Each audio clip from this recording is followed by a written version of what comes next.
अस्सलामुअलैकुम वरहमतुल्लाहि वबरकातुह। ग्रुप जा अज़ीज़ो से भाइरो छा हाल आहे? अल्लाह ताला खां दुआ है त अल्लाह ताला असांखे तव्हांखे ऐं सॼी मुस्लमान उम्मत खे दुनिया ऐं आख़िरत जूं कामयाबियूं अता फ़रमाए। मुंहिंजा अज़ीज़ो से साथियो, हिन वक़्तु ग्रुप में मां हिकिड़ी वीडियो शेयर कई आहे ऐं यकीन कयो अहिड़नि वीडियोज़नि खे ॾिसी ॾुखु थींदो आहे। घणा दोस्त अहिड़नि वीडियोज़नि खे ॾिसी ऐं पोइ खिलंदा आहिनि ऐं चवंदा आहिनि माण्हुनि जी जहालत ॾिसो, माण्हुनि जो अकुलु ॾिसो। पर हक़ीक़त में असांखे रोअण थो अचे त असांजे उम्मत मुस्लिमा खे अहले बिदअत ऐं अहले शिरक वारनि किथे अची पहुचायो आहे। कीअं उन्हनि खे नफ़्सियाती मरीज़ बनाए छॾियो अथनि। अल्लाह खां नाउमीद करे उनखे ख़ल्क़ जे पोयां लॻाए छॾियो अथनि। मख़लूक में उमेदियूं उन्हनि जूं लॻाए छॾियूं एतिरे क़दुरु जो तव्हां ॾिसो था हींअर सोशल मीडिया ते कोई मटका पीर आहे, कोई पेप्सी पीर आहे, तो कोई साइकिल पीर आहे, कोई घड़ियाल पीर आहे, को शलवार वारो पीर आहे ऐं हाणे हिन वीडियो में ॾिसो त रक्षा पीर आहे। रक्षा केॾा ज़ालिम आहिनि इहे हले बिदअत हले शिरक वारा।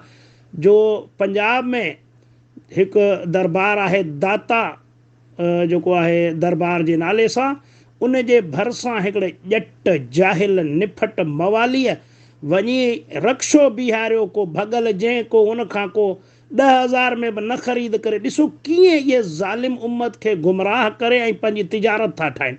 हिकिड़ी खटारा लाश रक्षे खे उते बीहारे उन ते बसि पड़ विझी छॾी, पड़ विझी छॾी। जंहिंखे पंहिंजी मन्नत पूरी करणी हुजे अचे हिन ते वेहे, बास बासे पड़ विझी वञे, उनजा कम थी वेंदा। अॼु जो मुसलमान इन कम खां बि न मुड़ियो।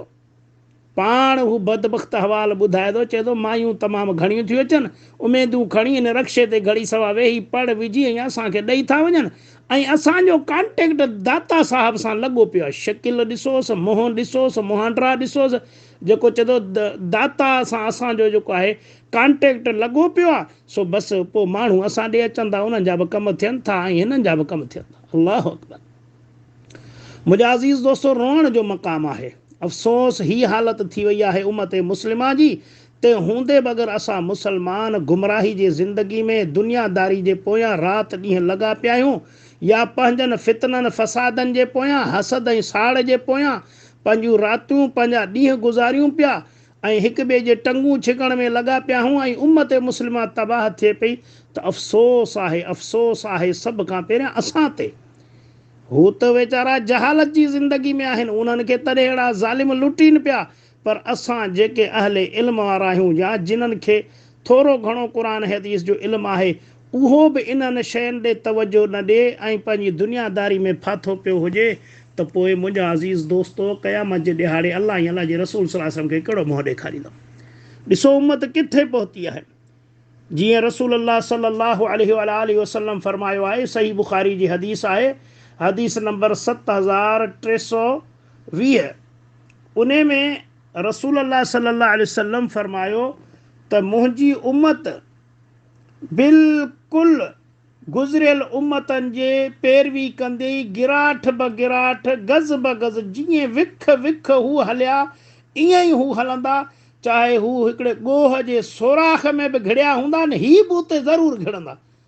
त साहबा चए थो त असां पुछा कई, या रसूल अल्लाह सल्लल्लाहु अलैहि वसल्लम गुज़रियल उम्मतनि मां मुराद केरु? यहूद ऐं नसारा? नबी करीम सल्लल्लाहु अलैहि वसल्लम बाक़ी केरु?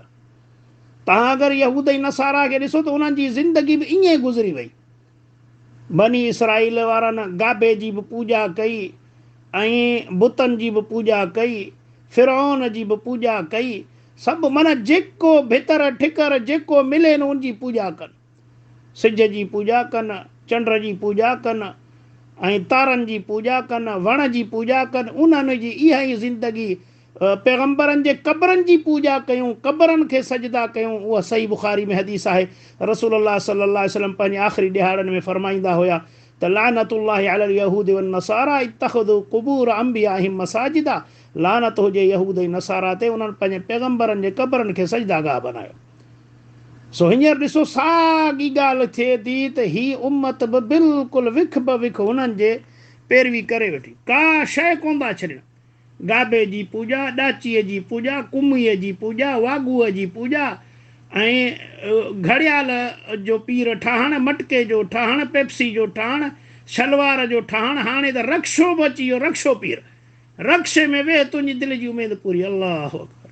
उहो रक्शो जेको सड़ी वियो आहे, तबाह थी वियो आहे, उन्हनि अकुलमंदी कई, ॾिठूं 10,000 बि कोन कंदो, इनखे ॿ पड़ विझी छॾ त किरोड़ पिया कमाईंदासीं, असांजूं ईंदड़ नसलूं पयूं खाईंदियूं। सो मुंहिंजा अज़ीज़ दोस्तो, सुजाॻ थियो, अलाह जे वास्ते सुजाॻ थियो।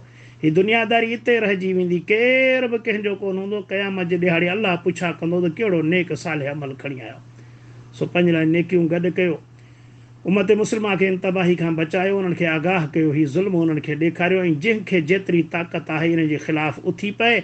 जिथे ॾिसो वणनि ते शिरक आहे, क़बरनि ते शिरक आहे, या अहिड़ियूं कोई ग़लतियूं घटिया अमल आहिनि त उन्हनि ते बिल्कुलु भरपूर आवाज़ उथारियो। हथनि सां रोके सघो था त हथनि सां रोकियो, ज़बान सां रोके सघो था त ज़बान सां रोकियो। जेकॾहिं न त उन अमल खां दिलि सां नफ़रत कयो, ऐं उन नफ़रत जो इज़हार जिथे किथे कयो। अलाह ताला खां दुआ आहे त अलाह ताला सां सभिनी मुस्लमाननि खे कुफर, शिरक, बिदअत ऐं तक़लीद खां महफ़ूज़ फरमाए, ऐं ख़ालिस क़ुर ऐं सुन्नत खे पढ़णु, सम्झणु, उन ते अमल करणु, ऐं उनखे पूरी दुनिया जे इंसाननि तोड़ी पहुचाइण जी तौफ़ीक़ अता फरमाए। आमीन या रब्बल आलमीन। अस्सलामु अलैकुम वरहमतुल्लाहि वबरकातुहू।